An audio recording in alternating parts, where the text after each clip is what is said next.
ఒక్క ఓటు, ఒక్క ఓటు మీ జీవితాన్ని మార్చేస్తుంది అంటే నమ్మేవాళ్ళు కాదు కదా. ఎందుకు అంటే మనం వేసే ఒక్క ఓటు జీవితాన్నే మార్చేస్తుందా అని చెప్పి మనం ఉచిత పథకాలకు అలవాటు పడి ఎవరైతే అప్పనంగా మనకు దోచిపెడుతుంటారో అలాంటి వాళ్లకు ఓటు వేసి ఎంతోమందిని గెలిపించి 70 సంవత్సరాల పాలనలో మనం ఎంతటి దారుణమైన పరిస్థితులను ఎదుర్కొన్నామో ప్రతి ఒక్కరికి తెలిసిన విషయమే.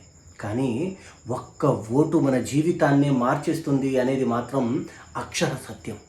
ఆ ఒక్క ఓటే మనకు మోదీ గారి రూపంలో ఒక మహానాయకుని తీసుకొచ్చింది. ఆ ఒక్క ఓటే యోగి గారి రూపంలో గొప్ప సీఎంని తీసుకొచ్చింది. ఆ ఒక్క ఓటే Hemant Biswa Assam CM, Uttarakhand CM, Madhya Pradesh CM, Rajasthan CM, ఇలా చెప్పుకుంటూ పోతే ఎంతోమంది గొప్ప నాయకులను తీసుకొచ్చింది మనం వేసే ఒక్క ఓటు. నేడు ఢిల్లీ సీఎం ఒకే ఒక్క ఓటుతో మనకు ఢిల్లీలో ఉన్న వాతావరణం పూర్తిగా మారిపోయింది.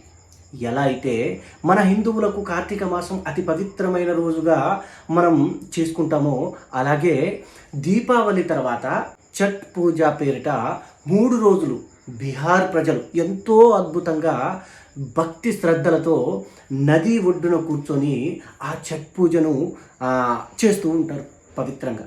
కానీ ఢిల్లీలో యమునా నది ఒడ్డున ఎప్పుడు ఛట్ పూజను చేసుకుందామన్నా బీహార్ ప్రజలకు అలాంటి కలగాని మిగిలిపోయింది, కానీ నిజంగా ఎప్పుడు జరగలేదు. ఎందుకంటే ఢిల్లీలో ఇతర ప్రభుత్వాలు పాలన ఎక్కువైపోయి ఎడారి మతాల వాళ్ళకి కొమ్ము కాయటం వల్ల.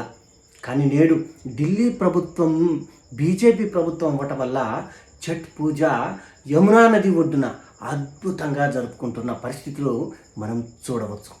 అలాగే అక్కడి ప్రజలు ఏమంటున్నారో ఒకసారి వాళ్ళ మాటల్లోనే మీరు వినండి.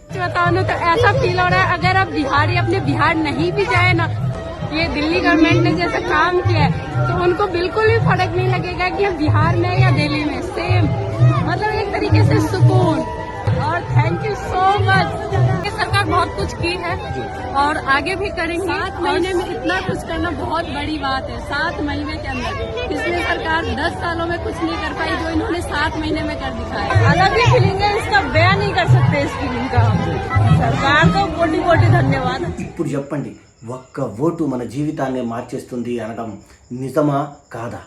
అయితే ఈసారి మీ ఓటు బీజేపీ ప్రభుత్వానికి వేసి ప్రతి చోట మనం ఒక్క ఓటుతో మన జీవితాలనే మార్చుకున్నాం.